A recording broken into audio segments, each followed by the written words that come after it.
Hey, everybody, welcome back to Think Business Live. Take 10 minutes with Van Carlson.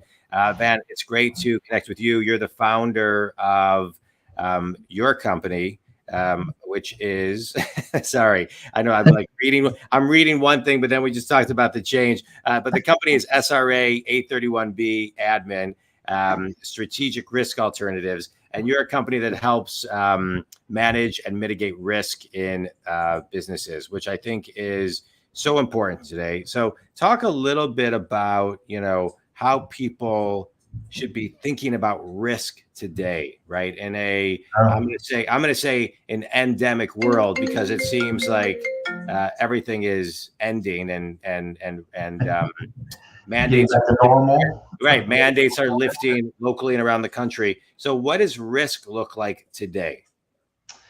Well, let me just say this by one of the reasons why it's risk management. It's never exciting in business, right? It's kind of a downer in a lot of businesses because, everybody wants to stay positive and upfront and charge the mountain.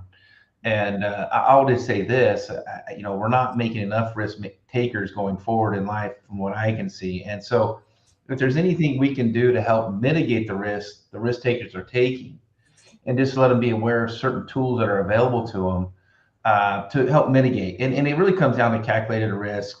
And, of course, any entrepreneur, any business focused person, there's risk and rewards.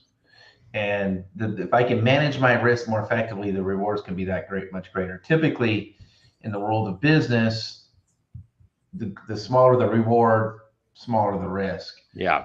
And I think today, risk is at an all-time high for a lot of things, right? I mean, one of them is, due to COVID. I think COVID really spoke out to a lot of business owners that, I talk about indirect and not to dive into coverages so much when it comes to traditional insurances, but traditional insurances do a great job managing tangible assets of business. They don't do a great job on the intangible assets of a business. And a lot of times the greatest intangible of a business is the cash flow. Yeah. I think COVID-19 kind of shown that, where people were forced to shut down or just had to shut down because the customers weren't coming to them. Those were indirect losses, no physical loss done on the property. There wasn't a fire. There wasn't a tornado that hit and blew my roof off my building.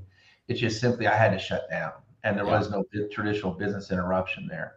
So then you fast forward today, now we've got supply chain risks that are affecting business owners significantly. I think it's becoming glaring to a lot of business owners. Not only from a cost structure standpoint, but if you got yourself locked into a contract and you had to deliver a product at X, and now it's costing you more than what your contract originally stated for, you can't reset the contract, right? Unless you had a really good attorney that wrote those into the contracts. But most of us, the small to middle market business owners, don't have that. And so risk is, and now we have cyber. I mean, I was just at a cyber conference yesterday, and it's up 640%. Unfortunately, since the issue happened in Russia and Ukraine, it's up 640% right now, cyber attacks in the United States. And they're attacking a lot of small businesses that aren't really prepared for it because sanctions and everything else that comes in.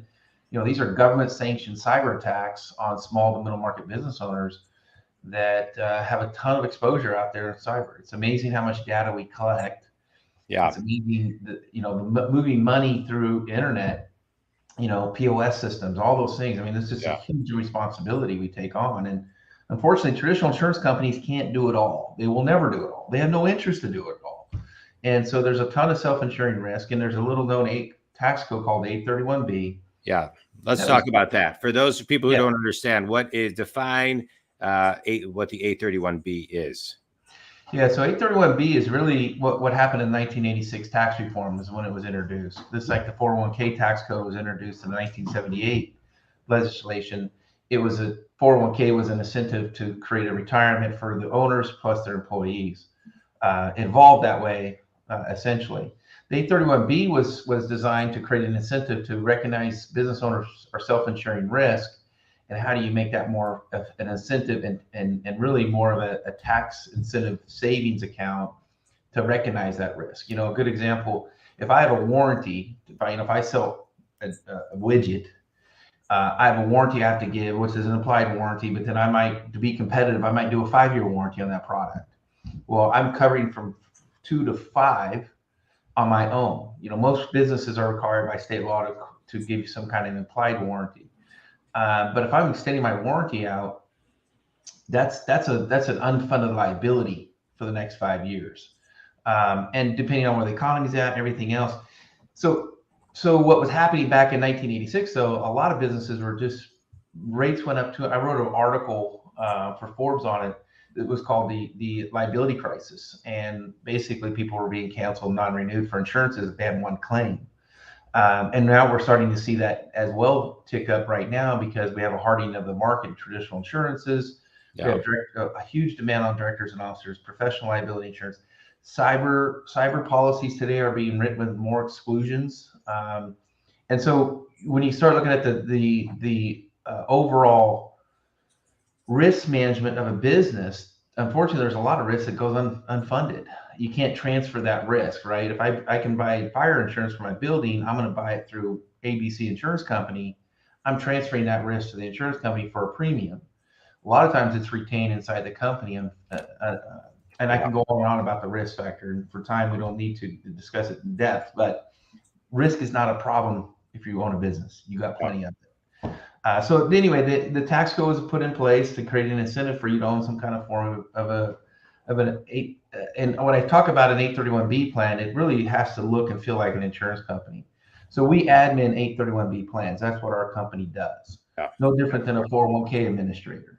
That's your specialty. Yeah. So let me ask you a question. So to a company who maybe has never heard of an 831B or knows that they don't even know if they need one, what's something a question they should be asking themselves, or something they should be observing within their business? I think it really comes down to their own personal experiences and what they're coming out of pocket for. The cash flow is the blood of the business, and how do I manage that cash flow more effectively? If all of a sudden I have an unexpected liability come onto the books, well, where's that money going to come from? It's going to come from the cash flow, right? Or you're going to go to your line of credit, or you're going to go to the bank and ask for, something's got to change. Somebody's got to, and so that's really where, I think that's first and foremost. And then fortunately too, John, I think a ton of clients, if you've been in business the last 3 years, you've experienced unfunded risk that you cannot buy insurance for. Yeah. And so we feel this will become a normal business practice for all businesses to own some kind of form of an 831B plan, no different than the 401ks become normal business. And we kind of track that. We have educational videos on our website and all that stuff to really kind of pair those two together, so business owners can kind of start to bridge over what's common with the 401k and what's common with the 831B, and what are the differences as well. Right. But make it very clear when it comes to self-insuring risk, taking a dollar and setting it off to the side and saying, hey, if something happens, I'm going to use that dollar. Yeah. Uncle Sam says, no, that doesn't work. That's realized the year you incur the income is the year you pay the taxes. Yeah. Right? As we all know. All right. The 831B was introduced to defer some of those taxes, to put them into a tax deferred, basically a rainy day fund, a war chest, whatever you want. Yeah. I should note there are a lot of regulations with this code. Unfortunately, there's been a lot of abuses as well. As we know, there's some tax advantages to the program, and it has been abused. Yeah. And it's been abused to go around estate tax planning. Unfortunately, state tax attorneys got a hold of the code and they used it for something it was never designed to. Yeah. And you gotta love Americans. We have a tendency to do that. So. Well, I think what the message though is, make sure you're working with a professional to make sure you do everything on the up and up. Professionals like you. Quick speed round for you, Van. You ready? Yes. Best piece of business wisdom you've ever received. Nobody ever on career day at school stood up and said, one day I'm going to work for Van Carlson. Favorite book and why? E-Myth. I love E-Myth. Yeah, Gerber, great book. I love that book. Yeah. I want to run my business as a family business, but man, anywhere I can put in process and procedures, just makes everybody's life a little easier. And SOPs are important. So I love that book. So I love that book. I've read it a couple times. Tell everybody, Van, who your ideal clients are and how they can connect with you.